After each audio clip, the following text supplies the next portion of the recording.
Bismillahirrahmanirrahim. Assalamualaikum warahmatullahi wabarakatuh.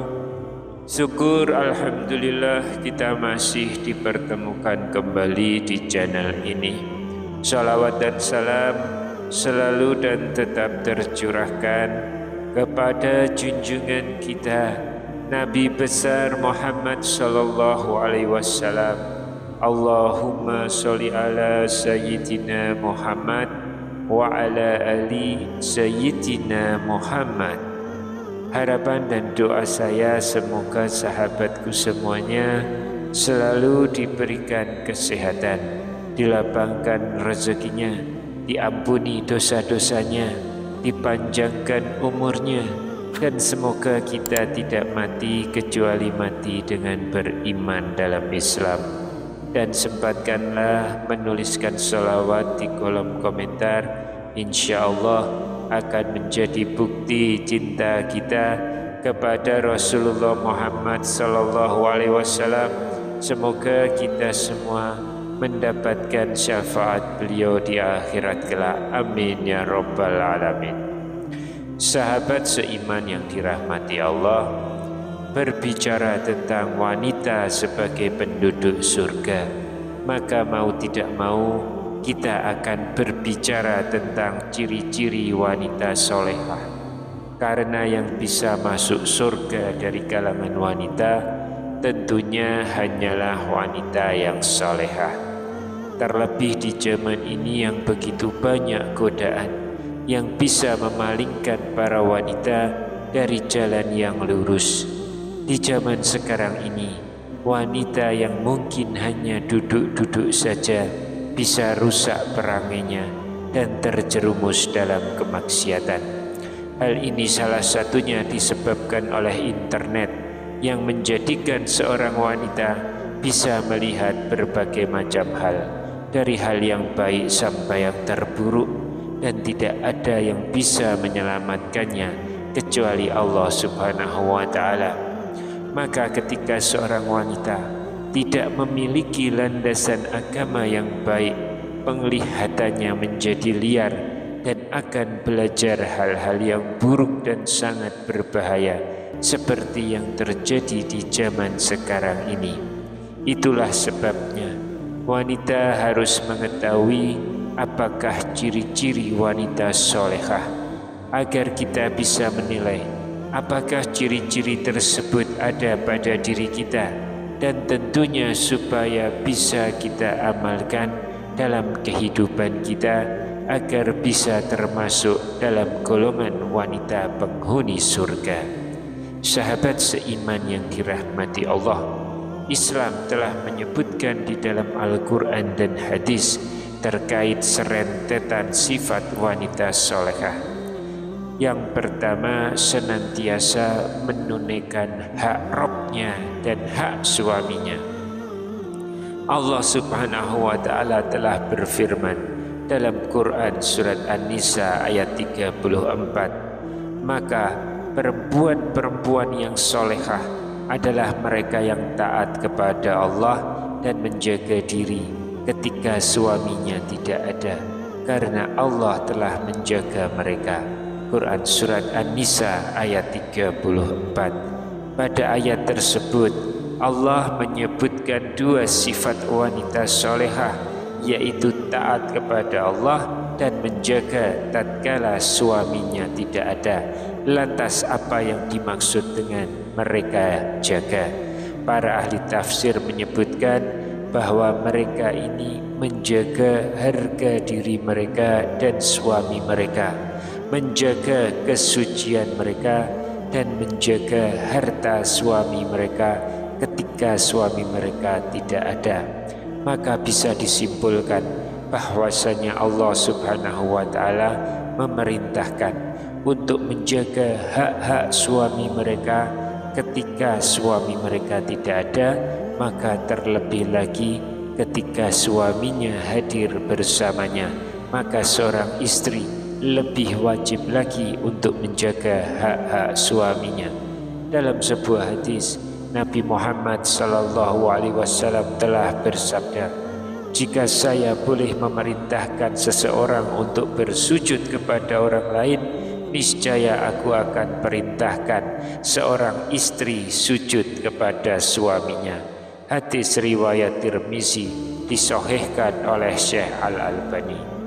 Ini menunjukkan bahwasanya hal yang paling besar untuk ditunaikan oleh seorang istri setelah hak Allah adalah hak suaminya.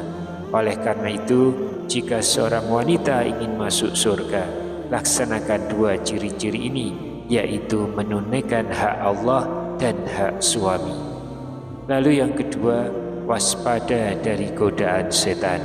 Allah Subhanahu wa Ta'ala berfirman, "Dan janganlah kamu mengikuti langkah-langkah setan. Sungguh setan itu musuh yang nyata bagimu." Quran Surat Al-Baqarah ayat 168. Di antara tujuan setan adalah bagaimana agar seorang wanita bisa cerai dari suaminya. Hal ini sebagaimana diisyaratkan dalam Sahih Muslim. Nabi Muhammad SAW bersabda, "Sesungguhnya iblis meletakkan singgasananya di atas air, lalu mengirim bala tentaranya. Pasukan yang kedudukannya paling dekat bagi iblis adalah yang paling besar godaannya.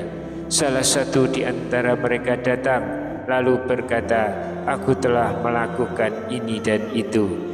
Iblis menjawab, 'Kau tidak melakukan apapun.' Lalu yang lain datang dan berkata, 'Aku tidak meninggalkannya hingga aku memisahkannya dengan istrinya.' Iblis mendekatinya lalu berkata, 'Bagus kamu.' Hadis riwayat Muslim. Ketika seorang wanita telah mengetahui hal ini, maka tentunya dia harus makin waspada agar jangan sampai dia melakukan hal-hal yang bisa mengantarkan kepada perceraian, karena jika itu terjadi, maka dia telah terjerat dengan tipu daya iblis. Yang ketiga, menyenangkan hati suami. Dari Abu Hurairah radhiyallahu anhu, Nabi Muhammad SAW bersabda, dikatakan kepada Rasulullah, "Siapakah wanita yang paling baik?"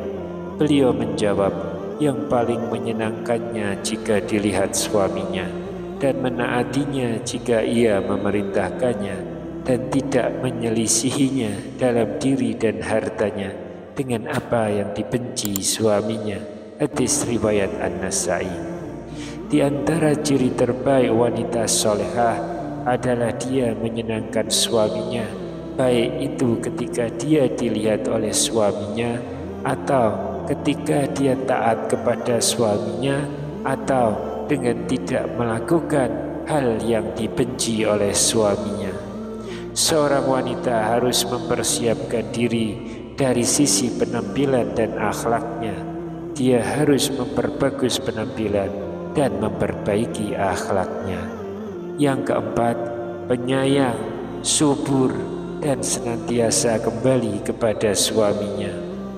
Nabi Muhammad SAW pernah bersabda, "Maukah kalian aku beritahu wanita di antara kalian yang menjadi penghuni surga, yaitu setiap wanita yang penuh kasih kepada suaminya, banyak keturunannya, selalu kembali kepada suaminya, di mana jika suaminya marah, dia mendatangi suaminya dan meletakkan tangannya pada tangan suaminya seraya berkata, 'Demi Allah, aku tidak dapat tidur sebelum engkau ridho.'"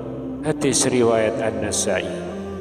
Yang dimaksud dengan sifat subur atau banyak keturunan, maka para ulama menyebutkan, jika seorang wanita ditakdirkan oleh Allah sebagai wanita yang subur, maka di antara sifatnya adalah dia tidak menghalangi suaminya untuk menginginkan anak kembali.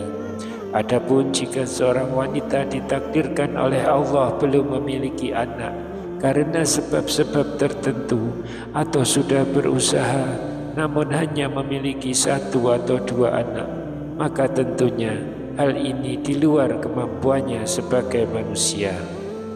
Yang kelima, muwadiyah dan muwasiyah. Disebutkan dalam riwayat Al-Baihaqi, Nabi Muhammad SAW bersabda tentang sebaik-baik wanita.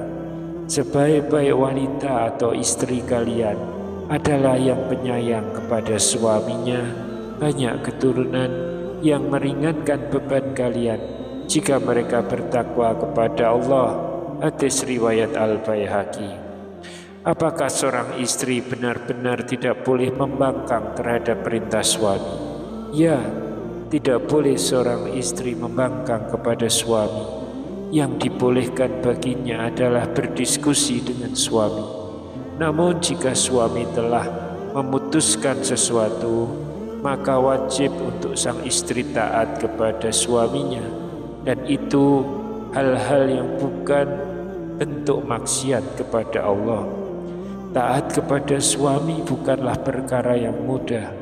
Namun jika seseorang berdoa kepada Allah, meminta kemudahan dalam taat kepada suaminya, dan dia berusaha semaksimal mungkin menunaikan hak-hak suaminya, maka pasti akan mudah baginya untuk bisa taat kepada suaminya. Itulah maksud dari muwadiyah atau taat, dan muwasiyah atau menyenangkan kepada suaminya. Yang keenam, tidak bertabarruj dan tidak sombong. Pada riwayat hadis yang sama dari Al-Baihaqi, Nabi Muhammad SAW juga bersabda, dan seburuk-buruk istri kalian adalah yang suka tabarruj, yang takabur dan bangga pada dirinya sendiri.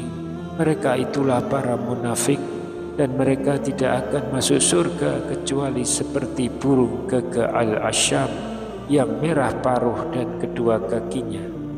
Sifat yang disebutkan dalam hadis ini adalah sifat yang harus dijauhi oleh seorang wanita manapun, yaitu menjauhi tabarruj dan sifat sombong. Adapun sifat tabarruj, Allah Subhanahu wa Ta'ala telah berfirman, dan hendaklah kamu tetap di rumahmu, dan janganlah kamu berhias dan bertingkah laku seperti orang-orang jahiliyah dahulu. Quran Surat Al-Ahzab ayat 33. Oleh karenanya, hendaknya para istri berusaha untuk tinggal di rumahnya, tidak keluar kecuali karena suatu keperluan yang mendesak, tidak suka keluar rumah dengan bertabarruj, tidak menjadikan dirinya sebagai sumber fitnah bagi para laki-laki. Karena Nabi Muhammad SAW telah mengisyaratkan bahwa wanita yang suka keluar rumah dengan tabarruj itu adalah seburuk-buruk istri. Yang ketujuh, pandai bersyukur pada suaminya. Di antara ciri wanita solehah penduduk surga adalah pandai bersyukur kepada suaminya, tidak kufur nikmat atas apa yang telah diberikan oleh suaminya. Hal ini dikarenakan hadis yang masyhur menunjukkan bahwa wanita yang tidak pandai bersyukur sering mengingkari kebaikan-kebaikan suaminya. Itu adalah ciri-ciri wanita penghuni neraka. Nabi Muhammad SAW telah bersabda kepada para wanita, bersedekahlah kalian, karena kebanyakan kalian akan menjadi bahan bakar neraka jahanam, karena kalian banyak mengeluh dan mengingkari kebaikan suami. Hadis riwayat Muslim. Yang kedelapan, hormat kepada suami.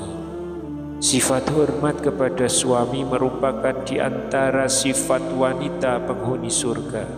Hal ini sebagaimana hadis yang juga telah kami sebutkan sebelumnya. Jika saya boleh memerintahkan seseorang untuk bersujud kepada orang lain, niscaya aku akan perintahkan seorang istri sujud kepada suaminya. Hadis riwayat Tirmizi. Meskipun asalnya istri tidak boleh sujud kepada selain Allah Subhanahu wa Ta'ala, tapi seorang istri tetap harus tunduk, hormat dan merendah di hadapan suaminya. Dia hendaknya senantiasa meminta izin pada suaminya dalam berbagai hal, seperti ketika ingin keluar rumah, ketika ingin memasukkan keluarganya dalam rumahnya, atau yang lainnya. Ini adalah bentuk seorang istri menghormati suaminya, dan itu adalah ciri wanita penghuni surga. Yang kesembilan, menundukkan pandangan. Sifat wanita penghuni surga ini Allah telah sebutkan dalam Al-Quran. Dan katakanlah kepada para perempuan yang beriman agar mereka menjaga pandangannya dan memelihara kemaluannya. Quran Surat An-Nur ayat 31. Hukum asal dari wanita melihat laki-laki adalah tidak haram selama pandangan tersebut tidak menimbulkan ketertarikan syahwat. Namun, sesuatu yang terbaik bagi seorang wanita adalah menundukkan pandangan, baik ada syahwat ataupun tidak. Maka ketika wanita memandang laki-laki dan menimbulkan ketertarikan, maka para ulama sepakat hukumnya haram. Yang ke-10, tidak menampakkan perhiasan. Allah Subhanahu wa ta'ala berfirman, dan janganlah menampakkan perhiasannya kecuali yang biasa terlihat, dan hendaklah mereka menutupkan kain kerudung ke dadanya, dan janganlah menampakkan perhiasannya kecuali kepada suami mereka atau ayah mereka atau ayah suami mereka atau putra-putra mereka atau putra-putra suami mereka atau saudara-saudara laki-laki mereka atau putra-putra saudara laki-laki mereka atau putra-putra saudara perempuan mereka atau para perempuan sesama Islam mereka atau hamba sahaya yang mereka miliki atau para pelayan laki-laki tua yang tidak mempunyai keinginan terhadap perempuan atau anak-anak yang belum mengerti tentang aurat perempuan. Dan janganlah mereka menghentakkan kakinya agar diketahui perhiasan yang mereka sembunyikan. Dan bertobatlah kamu semua kepada Allah, wahai orang-orang yang beriman, agar kamu beruntung. Quran Surat An-Nur ayat 31. Dari sini janganlah seorang wanita menggunakan pakaian dan perhiasan yang mencolok hingga akhirnya menjadi perhatian para laki-laki. Wanita solehah tentu tidak demikian. Mereka bersih dan rapi, namun mereka tidak berhias dengan pakaian atau perhiasan yang bisa menarik perhatian laki-laki lain. Yang ke-11, pemalu. Allah Subhanahu wa ta'ala telah mengisahkan tentang kisah dua orang wanita solehah yang ditemui oleh Nabi Musa alaihissalam. Ketika Nabi Musa alaihissalam lari dari kejaran Fir'aun, Nabi Musa alaihissalam kemudian pergi ke negeri Madian. Di negeri tersebut, Nabi Musa mendapati sumber air yang dimana orang-orang sedang memberi minum hewan ternaknya. Ternyata Nabi Musa alaihissalam melihat dua orang wanita yang sedang menghalangi hewan ternaknya untuk minum di sumber air tersebut.